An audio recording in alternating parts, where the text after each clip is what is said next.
What I got, you can't buy. It resides between my eyes. Walked through the fire, came out better on the other side. See, life's like a beach if you find the sand. And right now, I'm feeling like 100 grand. You are listening to Inspired Insider with your host, Dr. Jeremy Wise. Dr. Jeremy Weiss here, founder of InspiredInsider.com, where I talk with inspirational entrepreneurs and leaders. Today is no different. I have Mike Gunderson. You could check him out at Gundir, Gundir.com and PostReminder.com. Mike, before I formally introduce you, I always like to point out other episodes of the podcast people should check out. Since this is part of the top direct response series, I love direct response, Mike, and there's no better way through the mail, in my opinion, to get people's attention.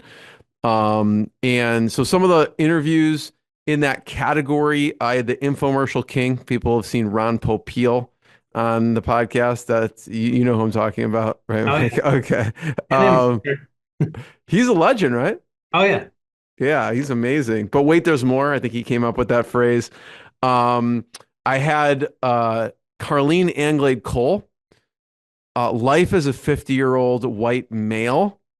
She wrote a book called that. Now, she's not white or is she male, so that's what makes it interesting. But she wrote copy for that industry. I think that. Like prostate copy, like other specific copy. So that was she's hilarious. That's a good one. Paul Bigham talked about crafting compelling sales copy. Jason Fladlin, even though it wasn't really about direct response, it is. I mean, he was talking about mastering the art of webinars, and he's a master at webinars. He even, I think, taught Zoom some stuff about webinars to give people an idea. And I had Bob Bly on the podcast, who both Mike and I mutually like Bob Bly's stuff. There's so many more. I can, check it out. We'll hear some of Mike's recommendations too. This episode is brought to you by Rise 25. At Rise 25, we help people give to and connect to their dream relationships and partnerships. We do that in two ways. One, we help companies launch and run a podcast. We're an easy button for a company to do that. We do all the strategy, accountability, and execution. So kind of like we call ourselves the magic elves that run in the background and make it look easy for the hosts. They can create amazing relationships and content. Most importantly, run their business. Number two, we're an easy button for a company's corporate gifting program. For us, staying top of mind for clients, partners, prospects. We want to make it simple and seamless and affordable. So we do that, so people can keep in touch and, build greater relationships. For me, Mike, I'm always looking at ways how I can give to my best relationships. And I found no better way over the past decade on both of those things. Having my podcast, send them cool things. I like to send food personally. Just as a touch point. So you can check everything out at rise25.com. I'm excited to introduce Mike Gunderson. He's been at the helm of Gundir since 2003. So he's really been at the forefront of direct marketing industry for many years. He even earned the title of the top direct mail agency in the United States by Clutch in 2024. And at Gundir, they help supercharge your leads funnel with direct mail. They have a really obviously decades of experience of direct mail expertise. We will talk about PostReminder, which is a technology which is the craze that people are talking about. So we'll talk about that, Mike. That's right. And he's also been a part of EO Entrepreneurs Organization, Silicon Valley, as past president, and dedicates his time to the Inclusive Sports Foundation. So, Mike, thanks for joining me. Yeah, thanks so much. Great intro. Appreciate it. Let's start off with Gundir and what you do. I'm going to pull up your site because there is a video piece to this and give us a little snapshot. Sure. Yeah. So what Gundir does is we, essentially do direct mail marketing for some of the largest companies in the world. We also focus on well-funded startups and fintechs to really bring direct mail to market. Oftentimes, a lot of these companies are driving their sales funnel with digital marketing. And so this is a way for us to actually pre-qualify individuals, get them a really great lead list and get them to go out and start to build that business via the direct mail channel. As you mentioned, we've been doing it for, gosh, over 23 years. I kind of cut my teeth in direct mail, working for a large credit card manufacturer called Providian Financial, manufacturer, credit card provider called Providian Financial. And if somebody was to tell me that I was going to be designing direct mail coming out of art school, I would never have thought that's what I'd be doing. The funny thing is, though, is I just loved it. I love the analytics. I like being able to have accountability. I like being able to change a color, a logo, a photo, and actually being able to see the impact that it has on the overall marketing piece. And so with that, I just fell in love with the channel. And so really, from 2003 on, just been continuing to grow this company. We're up over 30 people now, and we are soup to nuts. We do everything from strategy to targeting to creative to production to analytics at the end of the day, really being able to deliver back to our clients a successful direct mail program. I geek out on this stuff. And I know sometimes you have to convince people they need to do direct mail. And for me, it's just like, it seems obvious, right? Because you get something interesting in the mail, and especially now, everything's digital, right? We're getting emails and something in your hand. So I love to, this really gets the creative juices flowing for me, Mike. So I want to selfishly look at some of the stuff you've done so we can see, people can get ideas. Like, what can you actually do? Not in front of the computer, it's landing in someone's inbox and the responses. So, and look at some of the pieces that you send, because you have some unique things that you're sending and how you send them. Sure. So I don't know which one, we're on the portfolio page here. Which one would be interesting to pull up first that maybe was something cool that you're like, this was cool that we created this and it got a good response. Yeah, well, AAA is a good one. If you want to click on that one, there's a couple of Sure. really great examples in there. Yeah. AAA came to us, really early on. We were working with them, trying to develop new creative. And they basically said, hey, we need a shot in the arm. We need something to start to increase our response and conversion rates. And so they brought us in as a creative partner to basically come in, ideate, and try to figure out ways to not only increase performance through design, copy, and offer, but also, is there a way that we can actually make some of these packages more efficient? Can we actually reduce some of the package components in our mail in order to drive up the ROI on that direct mail? And so that's what we ended up doing for them. But we also got to do some really creative, some really creative packages for them as well. It's like this piece right here. This is basically a large window that has a very big window. And on that window is this little pop-out car that you can pop out and you can kind of build this car and really interact with this direct mail piece. And what's cool about this is you want to get inside of the envelope just to kind of pop it out. Like, it's almost impossible to throw it away without going in and popping out this car. But what we did that was extra special on this is we actually added a new leather smell to the actual, it's a Really? varnish that you can Interesting. put onto the direct mail piece. And so when they're interacting with this car, they're getting a new car smell along with it. And it was a very cool way to engage. Of course, they're then going to read the letter, they're going to read the call to action, and at the end of the day, respond to the offer. That seems like a tough thing to do. What's that? I feel like you should like have a cologne product or something with that. Yeah, Like, that should have been bottled, maybe a deodorant. I don't know.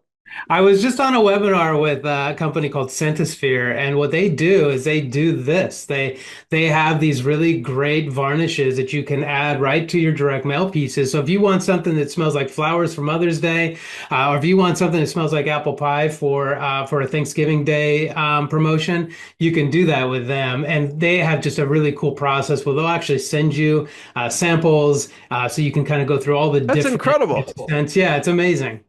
And that's the thing, right? With direct mail, you can't get that with digital. There's no smell-o-vision with digital, but with direct, Sometimes that's a good thing. yeah, sometimes, right? But at the end of the day, you're interacting with the piece. You're seeing it, you're smelling it, you're feeling it, right? And then even sometimes, in the case of like a video mailer or a mailer that has like a sound chip in it, you can actually hear the direct mail. So it's really come a long way, and all the different aspects of it, and how you get these people's attention in the mailbox. It's really just engaging the different senses of the body. And that's really cool. And I love how it's like, it's very tactile, right? Because they're popping it out, they're playing with it, it's interactive. Because most is like, okay, And listen, I'm a AAA member. I get it. I'm like, okay, but that this is very unique.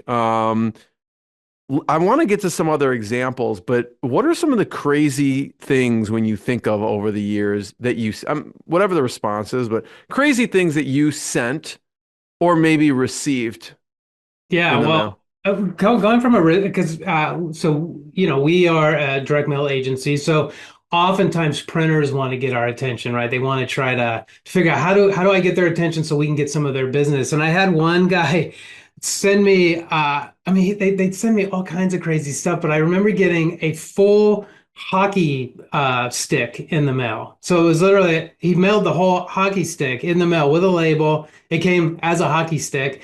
And I had some clever copy attached to it, but it was impossible not to get my attention and get a laugh out of it.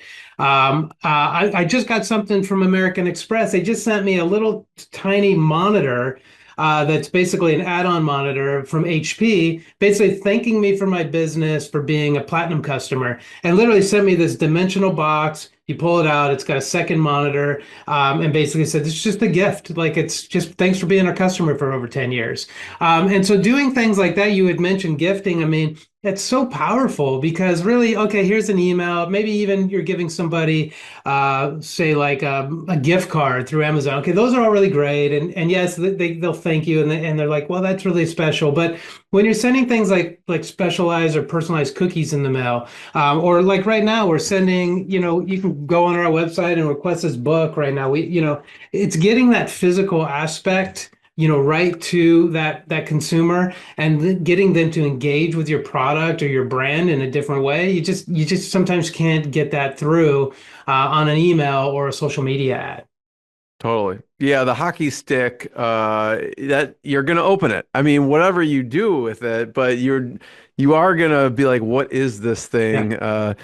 And there was another one which I thought was interesting, Swift Financial. Yeah. Can you talk about that one? Yeah, so Swift Financial, we had built kind of we took over their direct mail program. Now, what they do is they offer business financing to small, medium-sized businesses, and we developed a whole bunch of control packages for them, all of which that were working really well. Well, about 2 to 3 years into it, they were acquired by PayPal, and PayPal basically wanted to have a business division, and so it was kind of a a shop in a box or a business in a box. And so they were able to acquire them and be able to get all that great targeting, all that great direct mail. And one of the things that was interesting is that a lot of our direct mail that we did for Swift Financial was stealth, what we call stealth in nature, which means it's like a blind envelope. So the idea is that I don't know that if you can see this, but it's like something that's nondescript, doesn't really have a brand name. It's not promotional. This, by the way, works really, really well. So it's this kind of stuff. No brand name, nothing. Get the person inside the envelope, get them to read the offer, hopefully get them to respond with really great creative, really great copy on the inside. But we got to get them in the envelope. But because it's B2B, not only do we have to get them in the envelope, but we got to get the right person in the envelope. We can't have an assistant or a secretary toss it out because they think it's junk mail, right? So they relied on a lot of stealth direct mail, and until PayPal acquired them. So as they were going into transition, we started working with PayPal on the creative. And what happened was we started doing A and B tests. And so one test would be Swift Capital by PayPal. One test would be PayPal only, right? And then one test would be blind, like nothing. And what we found through that testing is that leveraging that PayPal name really increase the open rate. So when this is going to businesses, small businesses, and medium-sized businesses, that word PayPal, and there was nothing else. No promotional envelope, no promotional copy on the envelope, but just that logo, increase open rates, increase response rates, and increase conversion rates. So leveraging a really great brand is a really good way to get those folks inside the mail. And if you don't have a well-known brand, leveraging a more stealth approach, something more blind in nature to really get them inside that envelope, deliver that value proposition super quickly, and getting them to respond might be the better approach. I know that you get a lot of companies and maybe some have never done direct mail, some of them have, and they come with their own thoughts, ideas regardless. So I love to talk about some mistakes people make because I'm sure you have to talk people out of, well, I think this will work, Mike. You're like, well, from 20 years, I've we've tested things like that, and maybe you have a best recommendation. Hopefully, they listen to you, and they listen to this, right? What are some mistakes people make? And maybe we'll break it down on the outside and the inside, right? Because, like you said, there's mistakes. If you make them on the outside, they're never gonna see the inside. So let's talk about outside mistakes first, and then we can go to maybe inside. Yeah, well, the one thing I would say, and this is more from a package format perspective, is when you're doing B2B sales, especially, and say you're doing ABM marketing, so you're marketing maybe a small subset, maybe you have 1,000 names, 1,500 names, maybe 5,000 names, right? And by the way, the companies we work with, we're doing 100,000, 500,000, a million pieces of mail per month. That's kind of our volume happy spot. And then, but there's a whole bunch of people doing really great direct mail, in under that 10,000 threshold. But the biggest mistake that I see almost always is everybody wants to go big first. Say, well, I want to send a T-shirt, or I want to send this, or I want to do a dimensional. I want to. In theory, it works really. Yes, that all sounds great, but let's figure out how much. Let's get a baseline. How much will people respond to a letter package, to a 9 by 12 package, to a flat package? And then let's get a baseline on that at, say, 80 cents, $1 a piece versus this $30 or $40 a piece. And then from there, start to ramp up your efforts and see if you get better response, better conversion rates by having these larger, more expensive packages in the mail. So that's the first thing I always say. So the mistake starts with what to send. Yeah. First. Gotcha. It seems like I should spend a lot of money because these guys are all very valuable to me, but you don't have to spend all that much money. Now, the second thing, and this is the big one always that we come up against, is testing. Too often people want to test 5,000 pieces, 10,000 pieces against, another creative or another creative. Well, here's the problem, and this is a real problem. And every day we're trying to do a better job at it, is we want to increase those response rates. The problem is an average response rate for an acquisition or prospecting campaign is going to be anywhere between 0.5% to 1.5%.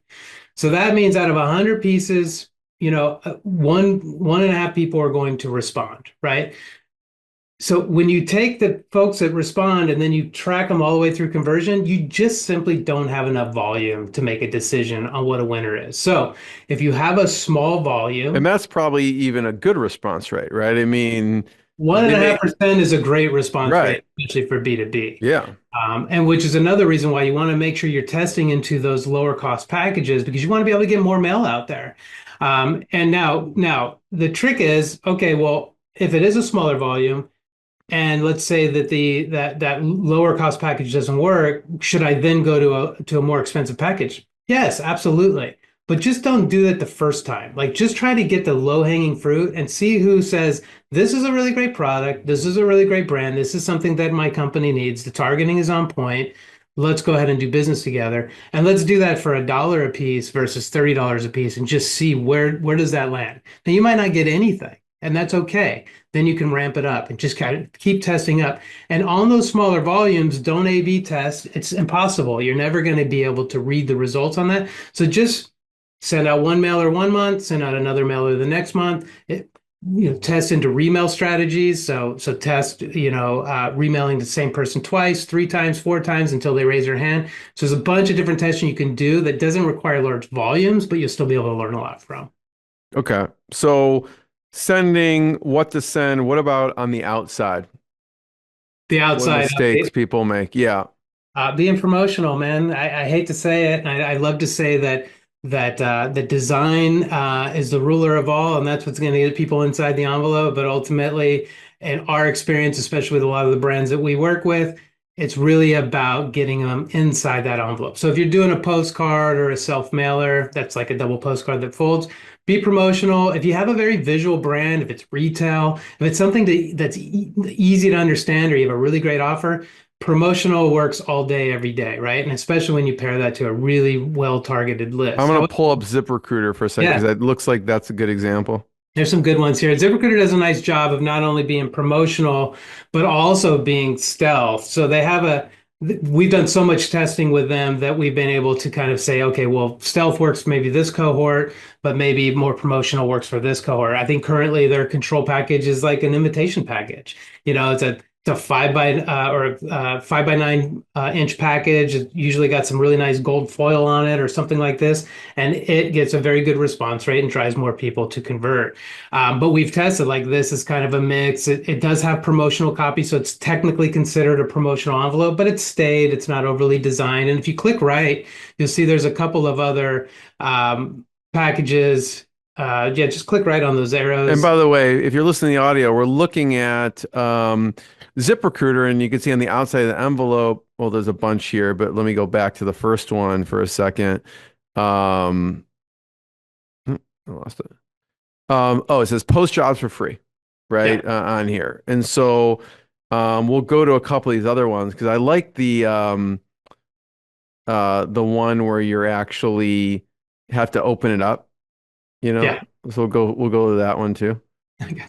My All right. son's it's a cool thing's popping up. Okay. Yeah, so like this example right here is a closed-faced envelope, we call it, an invitation package. What's neat about this is once you open it up, you get hit with this very visual reflective foil treatment on the outside. And their team designed this. They did a really great job. And then as you open it up, you have some fun copy. You're able to walk them through. It's not too complicated. And we have this really cool tip-on card that comes off so they can save that for later if they want. They can go ahead and reply instantly. And then that's exactly what it is. Your first post for free. We, as you know, especially as entrepreneurs, it's important to drive in really great applicants. And ZipRecruiter is one of those companies that just have done a really great job over the course of 10 years of like driving a lot of value through their platform, including one of the first using AI. And so this has been really successful for them. But the problem is when they first started, there wasn't a lot of brand awareness, right? I mean, it was Indeed, it was Monster. It's these huge brands that have been around forever and ever.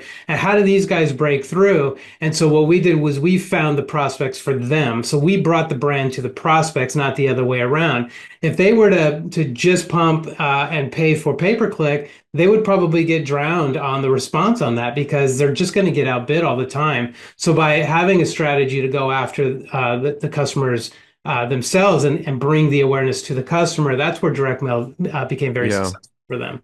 And The by the the way, leaders in podcast advertising as well, they did kind of the same thing there, which is amazing. what and listen, I don't sell direct mail like you do, right? But the way I sell people to like think about it is I ask them, have you ever gotten a direct mail piece from Google for Google Ads? And they're like, yeah, and they go, well, guess what? They own Google Ads. Like they could run unlimited ads if they want to, right? So I don't know if you've received them like I have. It's a card. Here's like $100 free or whatever for Google Ads, and they're sending direct mail. The biggest tech companies in the world are sending direct mail. Amazon, I don't know if you saw their beautiful, I mean, ingenious catalog. I wish I could be the one to say that we worked on it, but they send out their catalog. First of all, my kids love it. They like going through it. They like circling things. The second thing is all you do is take your Amazon app, point it at the image, and it automatically brings up the piece in the catalog. Not scanning a QR code, not scanning some other code, not putting in some kind. You just scan the image and it automatically brings up that image in your Amazon app. I mean, that's Wow, ingenious. That's a really it's cool way to use crazy. new technology. Um, this one, there was another one I wanted to show. There's some obviously unique stuff here with ZipRecruiter playing around with the imaging and everything. But there was There's just one, stop. Yeah, go yeah, ahead. This yeah, one this is the one one right I wanted to here. talk about. Yeah. Yeah, so we call this a snap pack, and this is a pretty awesome format. Now, what I love about this is most snap packs that you see in the mail are going to be kind of black and white. They're going to look very official. They're going to look like some kind of financial document or tax document that you have to take seriously. Now, what we did here was, And and obviously, I just like tactile. I just like to rip the perforations. yeah, You know. that you nailed it, Jeremy. You nailed it because what we realize is it just has to have that look and feel of something official. Now, if you look at this, this is actually a branded snap pack. It's their brand is up front. We're using a branded color, a branded pattern. So it's not this scary looking tax document, but it still exudes kind of this I'm important, open me before you throw me away type of situation. And so you perf these off. We're allowing that consumer, that prospect to interact with the mail, roll fold it open, and then have all the information they need right at their fingertips in order to respond. Yeah, totally. And at what point, when you're rolling these out for ZipRecruiter, are they rolling out like different tests at once, or do you progress? How did it work with them? Yeah. Well, so at Gundir, we actually now have kind of three levels of service, right? So we have Gundir Launch, and that's for a brand new brand, a brand new a startup, somebody who wants to get into the mail. And we have a very strategic way of basically bringing that mail to market. And that's usually working with our leap and repeat strategy, where we're able to test multiple elements, and then over the course of about 3 to 4 months, we're able to test anywhere between 6 and 12 packages. And then from there, we typically can start to identify the winner. And then from the winner, we start to what we call roll out that mail. So we go from a couple 100,000 pieces of mail to 500,000 pieces of mail to 1 million pieces of mail. That's exactly how we brought ZipRecruiter to market. Now that they're big mailers, and you probably have seen, I'm sure, a ZipRecruiter, direct mailer in your mailbox. But now they can be very strategic about the testing. They can test, based off of seasonality. They can test based off of data and demand. They can test different formats to try to reduce costs. They can also we have what we call just a lot of kind of second in command control packages. So in case one fatigues, we can easily swap it out with another one that's of parity and price, and so that they can get that increase in performance, especially on the remails that they might not be getting in other places. So ZipRecruiter will typically test, anywhere between 3 to 6 different packages, monthly, sometimes quarterly, to see if we can't increase that response and conversion rate just a little bit. So you mentioned the Gundir launch. Yeah. And obviously as things go, over time, and I'm looking at Gundir lead, Yep. are they then like, hey, we can you acquire, like, the list is important. So Yeah. talk about the list piece. Yeah, exactly. Well, I mean, that's probably, next to producing the direct mail piece and getting out the door, it's really the targeting that's the most important. And so if new folks are new to direct mail, we want to start to build out that list. We want to try to understand exactly, who those customers or those prospects are and who's going to convert. So we oftentimes don't know. We just don't have any baseline data. So we use, of course, demographic and firmographic data. We'll oftentimes utilize a co-op database. So we'll be able to see retail and transaction history. We'll be able to kind of correlate that and then try to build a list that way. That works really, really well. And then once these guys are in market for, 6 months, 8 months, we'll start to utilize the response data, the people that actually responded. So not only are we going after the right size company, the right size revenue, the right size or the right geography, but then we're layering on top of that a model that basically says, out of all this great rich data that we're targeting from, who also responds to direct mail. And so now we can get really, really tight on the targeting, not only going after essentially pre-qualified leads, but then pre-qualified leads that also respond to direct mail. And that's called a response model. And that's been really successful for our clients to be able to continue to grow their direct mail programs.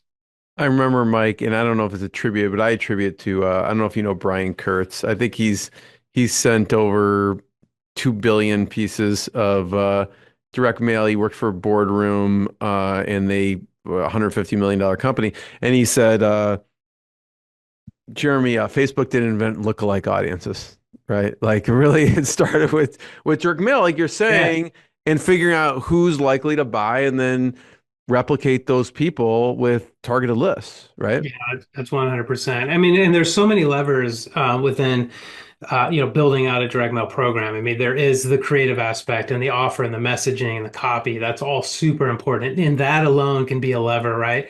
Then there's your data and just making sure that you're able to, figure out exactly who's going to be responding to that direct, who's important.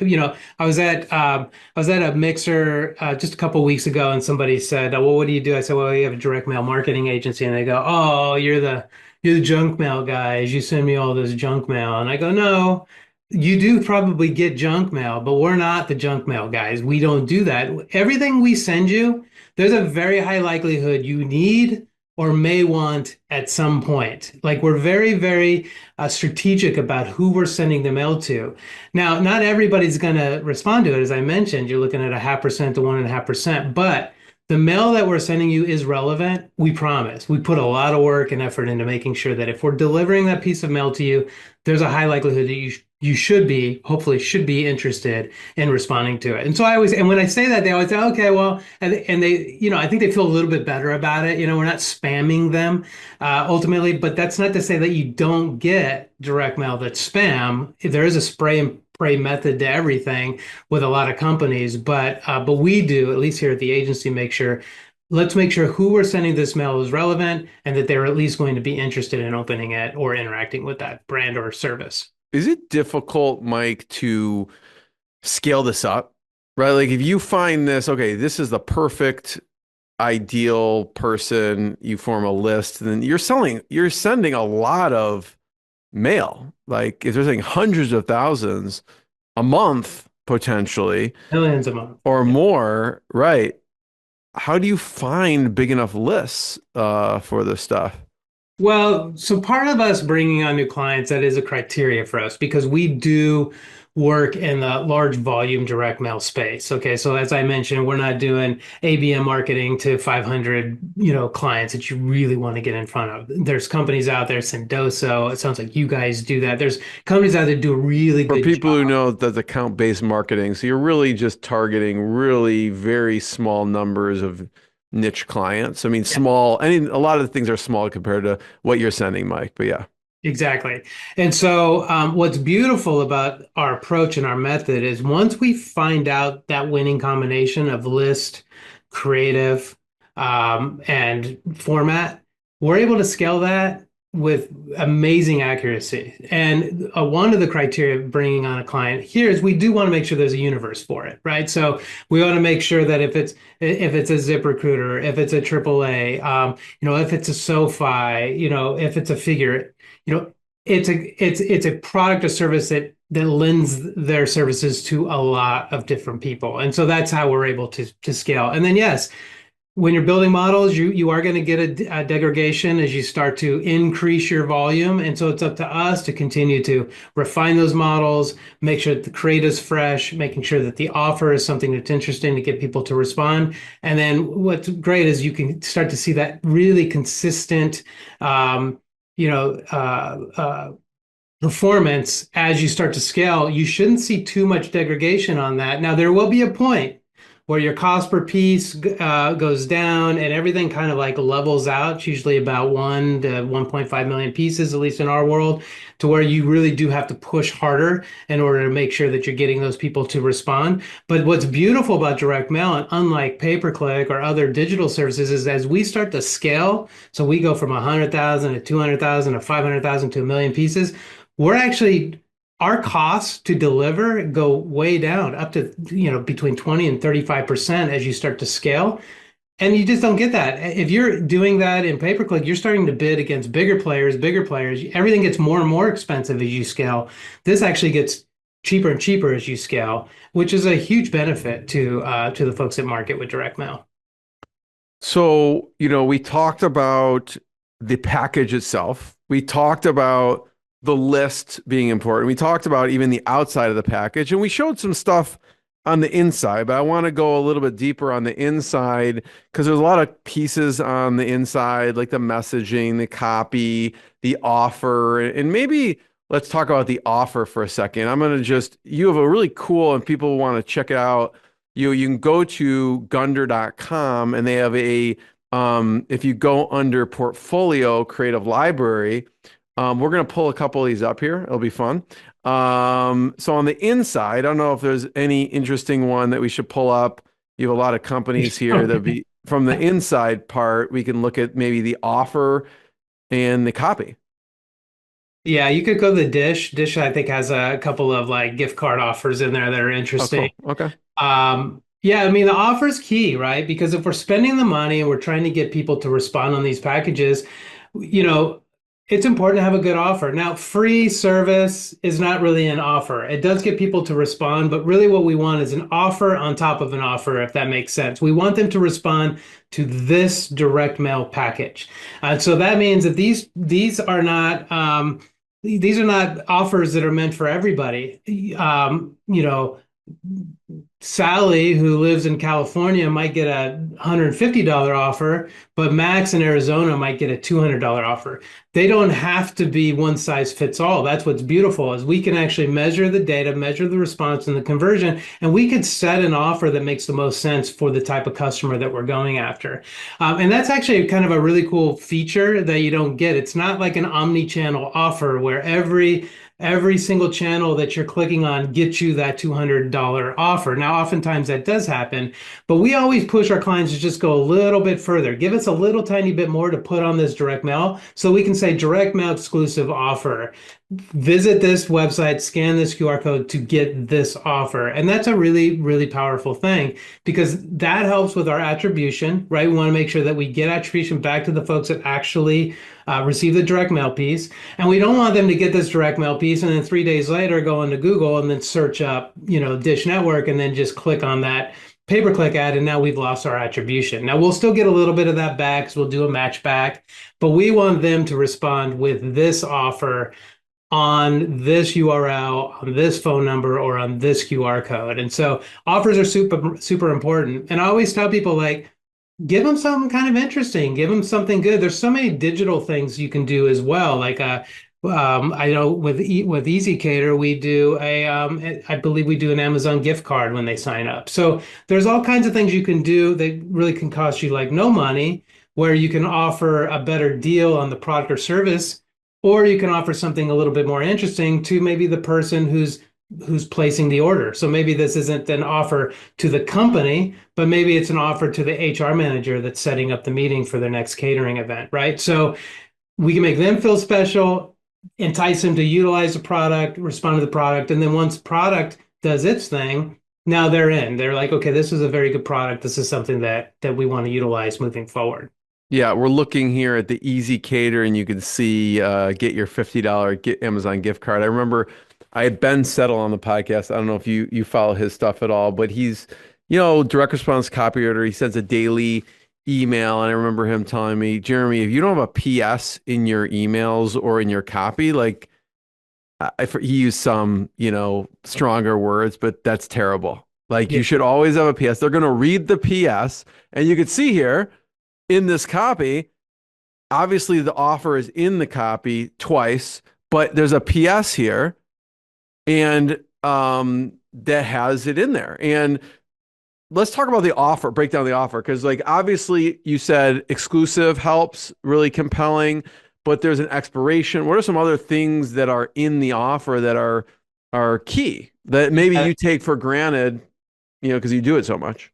Well, it's trying to make sure that they drive to that URL, that QR code, or that phone number. So if we're spending this money, we're spending this time, and we're delivering this piece of mail, we want to make sure that they're responding to this offer on the direct mail. That's going to give us our attribution. That's going to prove direct mail is a great channel.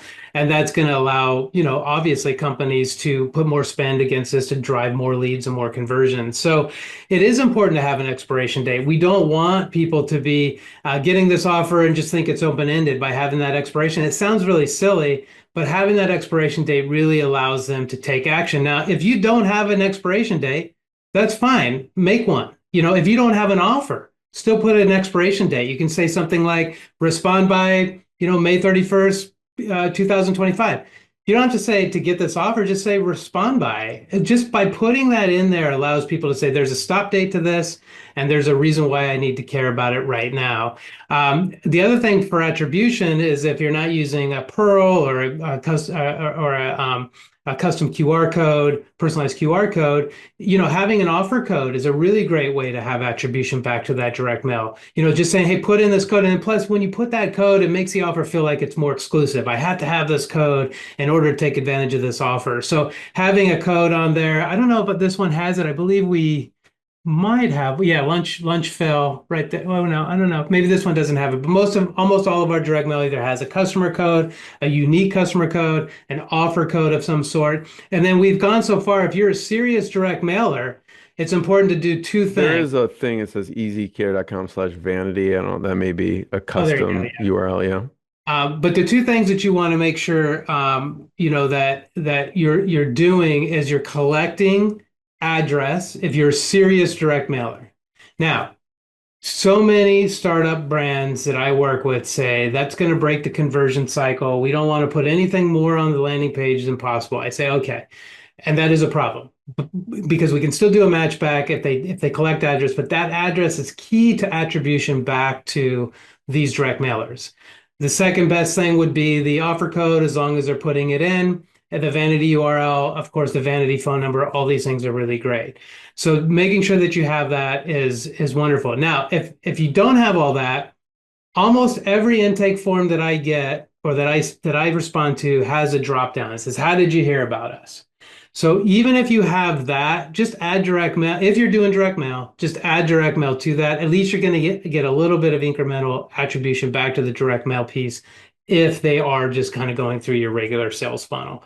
But our recommendation is always to have a separate landing page, something that really speaks to the offer, have a separate offer, slightly better than the one that's out there for everybody else, and then making sure that you have some way to track that back, and that's through an offer code, vanity URL, obviously, a QR code is beautiful because we get to see every scan, and then of course what I say, an offer code, a generic offer code like spring sale, something like that. And you could see here, Mike, on the outside that people can see it, promotional stuff on the outside of the envelope. Like I don't have to even open it to see, oh, I get it. It's almost like a free lunch, right? Obviously, they're giving me a $50 Amazon gift card if I order. I'm like, okay, Yeah. I'll check it out. Let's do it, right? And then obviously inside you said, all of that stuff, but that promotional piece is right here. So it's like prompting me to open it right away. I'm interested. Do you find, I had on, I'd like to hear some interesting use cases. I'm going to share just like one thought, but like I want to hear what are some weird use cases for this. Like I had um the founder of Wild chips. They're made of chicken. Okay, I love them. Jason Wright was great. And I can imagine he was like, I met him at the CrossFit games, because it's a functional food. So there's a very targeted list that would probably respond, right? And I remember the RX Bar founder when I had him on, that's where they started. They started with like CrossFitters, right? Yeah. I'm wondering if like that would work for them, like sending to all the CrossFit or athletic people who are really want just a high protein, low carb snack and do a direct mail piece for like a coupon code or something like that. That'd be, have you found that CPG companies are using this or not Yeah, really? yeah, absolutely. I mean, we've worked with a couple of them. There's a lot of big box DTC companies. You have HelloFresh that do a ton of direct mail, maybe one of the larger direct mailers. Right before the pandemic, I mean, every meal box company was doing direct mail, right? There's a lot of DTC brands like I know Fight Club we worked with to kind of bring that to, again, Fight Club, right? Think about this for a second. I don't know what Fight Club is. What is it? So Fight Club is basically like I mean, I know the movie, but yeah, they give you a punching bag and then an app, and then they basically can track your boxing and all this stuff. That's such an innovative product. Nobody really knows what to search for. Like, hey, is there an innovative boxing? Like, you may or may not even care. yeah, I'm not searching. Can I search an Yeah, innovative boxing app or exactly. something? Yeah. But I can bring that to you by basic demographic information and say this person in their 20s or 30s might be interested in an at-home boxing kit during COVID, and then be able to sell them on direct mail that way. So D2C is very big for that. One Medical, there's a lot of different companies here. Nom Nom Now, bringing dog food to pets. So you wouldn't even know to search for that unless it was brought to you. And that's the beautiful thing about direct mail is this is being brought to you. You are a pre-qualified prospect. I'm bringing my brand and my product or my service to you. This might be something you're interested in based off of your demographics, right? I'm curious, Mike, this is just a selfish question for a second. Can people go to the creative page? And I don't like, I have a dog. I'm like, are these offers still good? Like, can I go and actually can I actually I don't think anybody use this offer like to get $60 off? Or Yeah, I mean, almost everything. I mean, everything on our Crave library won't have any, likely any real offers, maybe not even any real well, that should be a expiration date. benefit of them working with you. They get That's right. people get they can get sales straight from your website. That's so funny. Yeah, Yeah. no, but obviously, if you go to our Crave library, if you're interested in direct mail, our Crave library is a great resource for wonderful creative, and then also our direct mail lookbook, which we'll ship out to anybody who Hmm. wants to request it. It's a hardcover book with a ton of examples, a lot of great tips. That's been a really great kind of product for us to kind of give it to new folks in direct mail, and then even folks that are very established and professional direct mailers are finding a lot of really great resources in this book Totally. to just kind of switch it up and come up with some new ideas that might move the I needle. really think, in my opinion, like if someone's like, well, I don't do direct mail, whatever. Like you can get ideas for your website, you can get ideas for your social media, you can get ideas for your paid media on the social channels. Because listen, people are spending a lot of money on these direct mail pieces. It's cheaper to test it online sometimes, just to throw it up and do a quick test and then go further. But I find this gets mine at least creative juices flowing on the online stuff as well. I do want to touch on PostReminder and Yeah. how you came up on that, up with that, and how that fits into the picture. Yeah, so PostReminder kind of came out of I was talking with my head of data, Alexa, and we were just kind of, we were just ideating on some ideas. And what we were looking at the time was a chart, which was a response curve for I can't remember what product or what service it was, but I think it might have been life insurance. And what we were realizing is we would do a response analysis, a matchback report, 30 days in, 45 days, 60 days in, and then we would continue it even past that. And what we were realizing is we still kept getting responses off of the same exact direct mail piece with that offer code many, many months into the future. And what we had realized was what was happening is people were setting their mail to the side and then getting back to it at some point, which, is we all do it. Oftentimes it ends up in a huge stack and we never get back to it. Or when we do get back to it, the offer has expired, right? So what I was saying to her is like, what'd be really cool is if somehow we could remind people of the mail that they're not responding to in the moment. Maybe they got a mail piece, they looked at it, they were excited about it, and then they had to go pick up their kids and they can't respond to it in the moment. So they typically would just stuff it in their purse, they put it in on their bulletin board, they put it in the stack of mail. What if they could just scan the QR code and say, remind me in a few hours, remind me next week, remind me this weekend to take advantage of this offer? And that's where PostReminder came from. And so what we did was we built a platform that allows you to scan an enhanced QR code. This enhanced QR code not only allows you to respond instantly, which is what we want folks to do, but in addition to that, set a reminder for the advertised offer or event. Another use case is the Gap. So the Gap has been using I'll PostReminder. do that with like restaurant stuff. I'm like, oh, I want to eat Yeah, here, but like it'll literally sit in a drawer somewhere and I'll forget about it. And so it's a perfect reminder. that's right. Well, so with the Gap, what they do is, friends and family sale. They kind of invented the friends and family sale. Don't quote me on that, but that's the first place I ever saw friends and family sale was the Gap, and it was kind of a big deal. The issue is that they send out these postcards to bring awareness to the friends and family sale just about 4 to 6 days before the sale starts, which is great. It provides awareness. I'm excited. I'd love to be able to save, up to 60% on clothing items. That's fantastic. I love it. I want to pass it to my friends.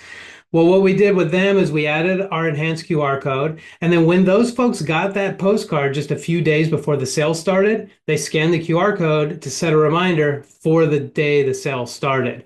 So even though you scanned it on Tuesday and the sale's not till Saturday, on Saturday, when you're walking around your house drinking your coffee, you get an alert right to your mobile phone that says, hey, today's the Gap Friends and Family sale. Click here to get started and start shopping today. And this has been just a really great benefit to their prospects. Is a lot of the mail that they're doing is to their card members.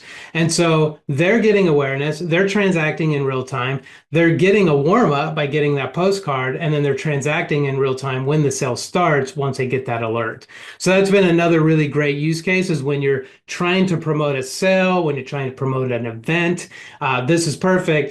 Think about voting. If you're voting for something, scan the QR code will remind you who to vote for when you get to the poll. So this has been a really great product. Bringing this to market and then starting to see it grow in all these different industries has been really exciting for the business. Yeah, I'll have to take a look at this, Mike, more closely. I'm going to send this. I had a guest, Paul Jarrett of Bulu, and they do a lot of fulfillment stuff, and that'd be really cool for them, whether it's subscription boxes, because you could see, there's a lot of use cases for this. I see the subscription box thing. You put QR codes, set renewal reminders. I mean, that could be appointment reminders. So there's really interesting use cases. Obviously, I could see it with events themselves. There's a lot of cool ways people are using it. Yeah, the new one that we just tested with a customer was a trade show. So she had a trade show booth. So she got the trade show list, right? That's what we typically do. We get an email list, and then we'll also get a direct mail list oftentimes. And so what she did was she sent out a postcard to everybody who was attending that trade show to basically say, "Hey, come by trade, booth number 387 and get your free sun cap." That's what it was, and like, okay, well, that's great. What do I do with that? Well, before you'd hope to God that they come by your booth, but now she put a call to action, scan the QR code, and we'll remind you on the show floor to come by our booth. And so when they scan and they set a reminder when they're walking the show floor, it says, come by our booth and get your free hat, bam, redirects them right to their booth, and they're good to go. And what's beautiful about PostReminder is we really built it for direct mail, but it works awesome for DRTV, anything with a QR code, out of home. And then in addition to that, anything really digital marketing, if you're doing emails, if you're doing social media, you can set reminders for those offer and those events as well.